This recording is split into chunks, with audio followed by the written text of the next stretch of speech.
गुरुजी, श्लोकों का अर्थ का अनर्थ कैसे होता है, एक उदाहरण दीजिए। हाँ, इसका एक उदाहरण मैं तुम्हें देता हूँ अभी। जैसे जब चेला सयाना ज़्यादा हो जाता है, किसी का भी शिष्य अधिक चालाक हो जाता है या धूर्त हो जाता है, ठीक है, तब जो है, यानी जिसे कहते हैं ना, गुरु गुड़ ही रह गए और चेला शक्कर हो गए। तो कैसे अर्थ का अनर्थ होता है। एक बार एक गुरु जी अपने शिष्य को एक श्लोक पढ़ा रहे थे और उन्होंने बार बार जोर दे करके कहा था कि जीवन में कभी भी आजमा लेना,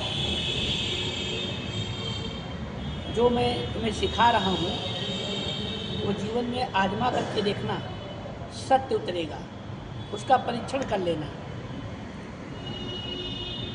तो गुरु जी ने कहा कि मातृवत परदारेषु परद्रव्येषु दोषवत् आत्मवत् सर्वभूतेषु यह पश्यति सः पंडिता। मातृवत परदारेषु, तुमने कहा हे शिष्य, हे पुत्र, दूसरे की स्त्री को माता के समान समझना चाहिए।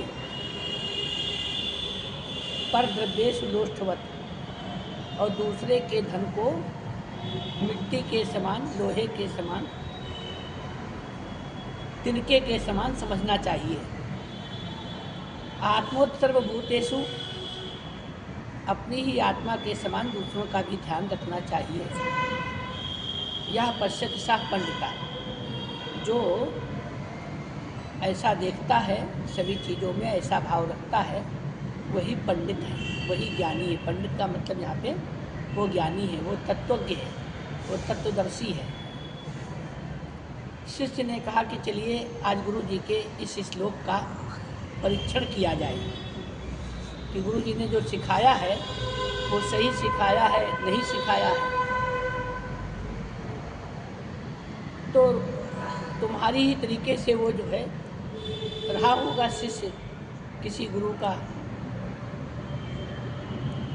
वो चला वहाँ से तो देखा एक पत्नी नवविवाहिता जोड़ी जा रही थी, तो उसकी पत्नी को एक घूसा मार के भागा, ठीक है, या पल्लू खींच के भागा, जो भी किया हो। तो अब वो दोनों चिढ़ गए, वो पहचानते था कि ये फला गुरु का चेला है।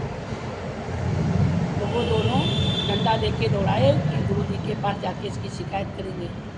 वहाँ से चेला भागा, तो आगे जाकर के देखा कि एक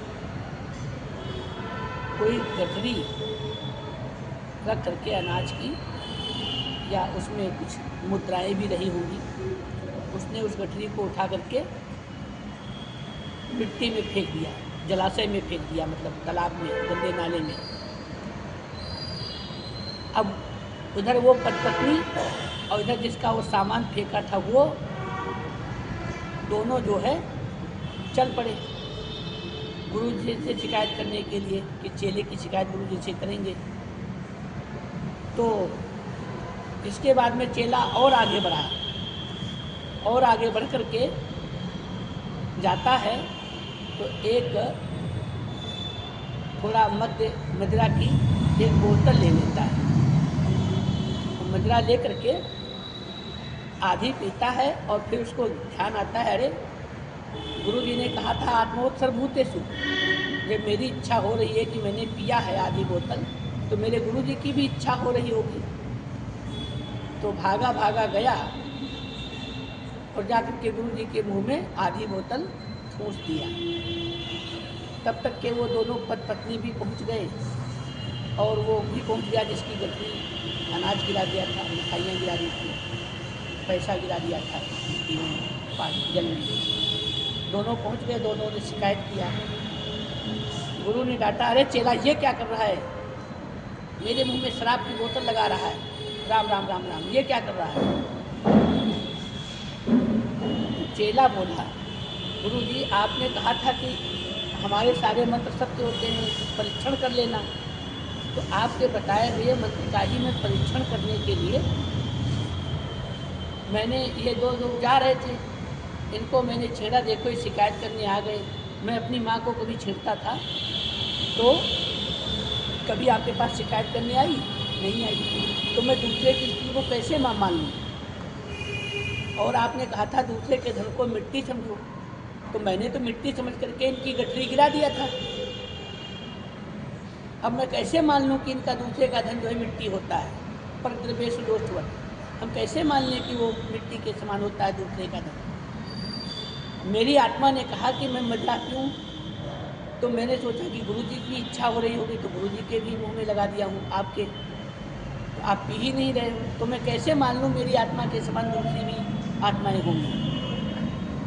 तो तात्पर्य ये है कि किन अर्थों में गुरुजी ने इस श्लोक को अपने शिष्य को बताया और उसका अर्थ बताया था, और शिष्य ने किन अर्थों में उसका परीक्षण करके प्रयुक्त किया, तो इसे कहते हैं अर्थ का अनर्थ लगाना।